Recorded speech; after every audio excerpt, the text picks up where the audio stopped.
The Watchers. The Watchers, known as the Grigori, appear in ancient Jewish texts as a specialized class of angels assigned to observe humanity from a distance. Their role was not to interfere, not to teach, and certainly not to interact in intimate ways with the early world. Yet the Book of Enoch, an influential but non-canonical text, describes how some of these angels broke the primary command that separated heaven from earth.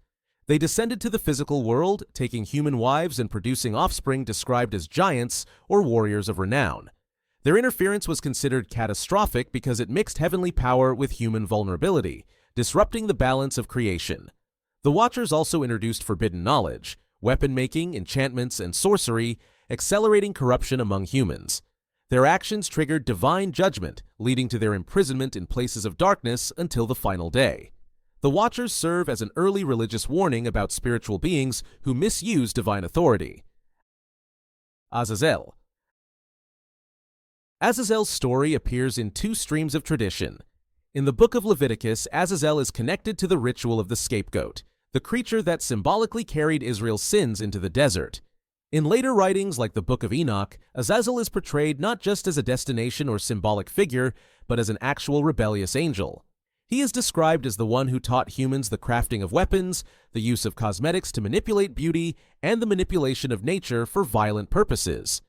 These teachings accelerated human wickedness, and for this, Azazel is blamed for the widespread corruption that led to the flood narratives.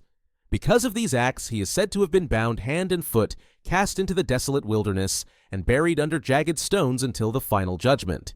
His story warns against knowledge that unravels creation rather than supports it, a reminder that information can heal or destroy depending on its source and purpose. Samyaza. Samyaza appears in the same traditions that describe the Watchers, but he stands out because of his unique role. He is portrayed as the leader of the 200 angels who made the pact to descend to earth. According to the Book of Enoch, Samyaza hesitated at first, realizing the gravity of such a rebellion. He told the others that the consequences would rest heavily on him as their leader, but the others swore an oath, binding themselves to follow him. Once the rebellion began, Samyaza taught forbidden arts that distorted human life. While Azazel focused on weapons, Samyaza's teachings involved incantations, root-cutting, and knowledge that blurred the line between healing and harmful sorcery. When judgment came, Samyaza was bound alongside his followers, suspended between heaven and earth, trapped until the appointed time of judgment. His story highlights the danger of leadership gone wrong, how a single influential figure can pull many others into defiance against divine order. Mastema. Mastema appears in ancient Jewish writings such as the Book of Jubilees, where he functions as an adversarial being distinct from later Christian views of the devil. His purpose is not pure rebellion, but opposition with permission. Mastema tests, accuses, and challenges, acting as a force that exposes the limits of human integrity.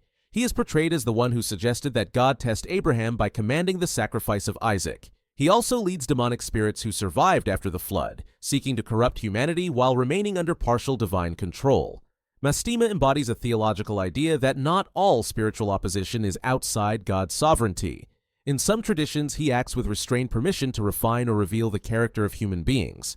Mastema's presence in early literature shows that the universe of ancient faith was not a simple battle between good and evil, but a structured hierarchy where even adversaries had roles within the divine plan. Lilith. Lilith's origins trace back to ancient Mesopotamian belief where similar names describe night demons associated with storms, the desert, and danger in childbirth.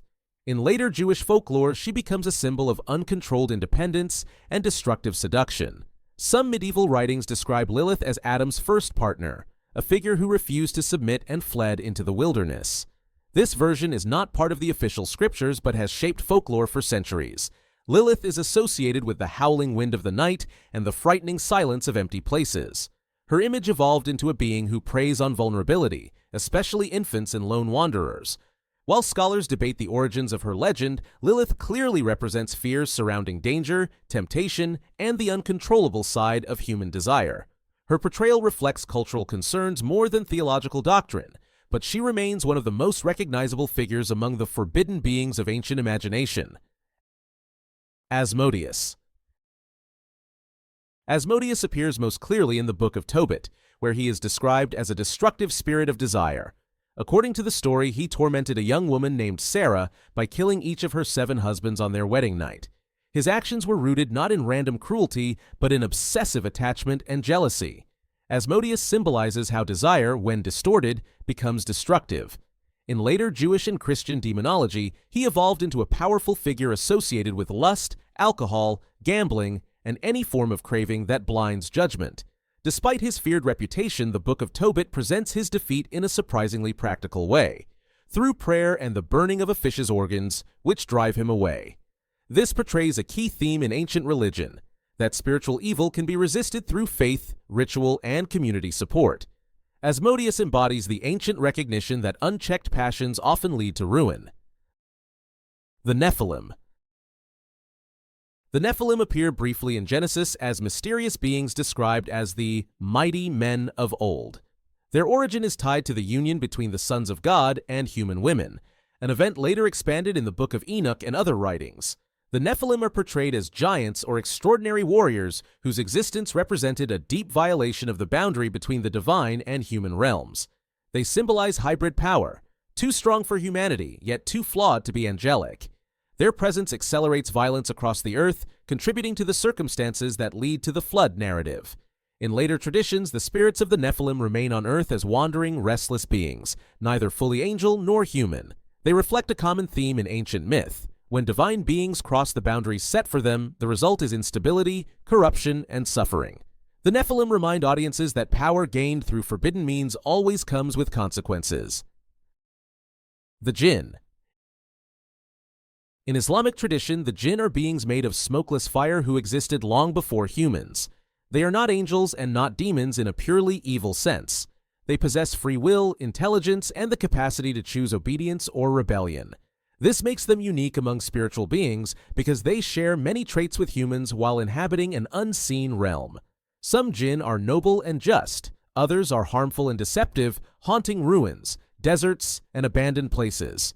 Their abilities allow them to travel quickly, change shape, and interact with the material world in subtle ways. The Quran describes entire communities of Jinn who listen to the recitation of scripture and turn toward righteousness. At the same time, popular stories speak of Jinn who mislead magicians or cause disturbances among the unwary. The idea of the Jinn bridges the natural and supernatural worlds, reminding believers that not all invisible beings are either purely good or purely evil. Iblis. Iblis represents one of the most decisive moments of defiance in Islamic scripture. When God created Adam, he commanded all angels and Jinn present to bow in respect. While the angels obeyed, Iblis refused. Although made of fire, he considered himself superior to Adam, who was made of clay. His refusal was driven by pride, the belief that divine command should bend to his personal logic. Because of this rebellion, Iblis was expelled from heaven but granted time until the day of judgment. His mission became the corruption of humanity, not by force but through suggestion and temptation. Iblis's story emphasizes that spiritual downfall begins with arrogance. He is not portrayed as a rival god or independent evil force, but as a being whose disobedience placed him in opposition to divine mercy. His existence warns believers about the danger of pride and the subtle nature of temptation. Abaddon. In the Book of Revelation, Abaddon, also called Apollyon, is portrayed as the king of a legion of locust-like creatures unleashed during the final events of the world. His name means destruction in Hebrew and destroyer in Greek, emphasizing his role rather than his origin. He is not a tempter or deceiver, but a figure of divine judgment. Revelation describes him rising from the abyss, leading an army that torments those who oppose God. Interpretations vary widely. Some view Abaddon as an angel assigned to carry out God's wrath. Others consider him a powerful demonic being who embodies chaos when boundaries collapse. His presence in apocalyptic literature represents the final consequences of spiritual rebellion, the unavoidable confrontation between divine justice and human defiance. Abaddon shows that in the ancient imagination, the end of the world is not random chaos, but an ordered reckoning carried out by beings appointed for specific roles. Belial. Belial appears in several ancient Jewish writings as a symbol of corruption, deceit, and destructive lawlessness. The term itself likely meant worthlessness, but over time it became associated with a specific spiritual being. In the Dead Sea Scrolls, Belial is portrayed as the leader of the forces of darkness, opposing the sons of light in a cosmic struggle.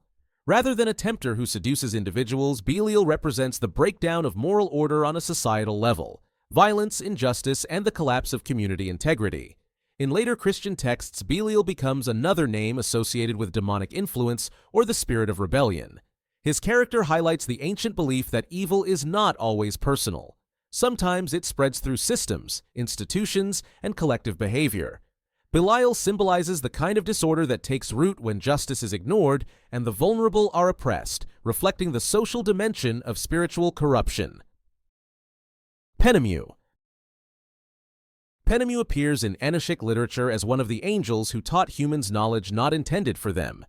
Unlike Azazel, who dealt with weaponry, or Samyaza, who focused on sorcery, Penemue introduced literacy. While writing later became essential for scripture, law, and wisdom, its earliest perception was more ambiguous. Teaching writing changed the relationship between memory, authority, and power. Traditions about Penemue suggest that early societies viewed literacy as double-edged, able to preserve truth but also capable of manipulating it. Penemue is described as having taught humans how to record secrets, craft legal systems, and alter agreements. His story serves as a reminder that knowledge itself is neutral. What matters is how people use it. Ancient writers imagined that even beneficial skills could become dangerous when introduced without divine approval or proper moral grounding.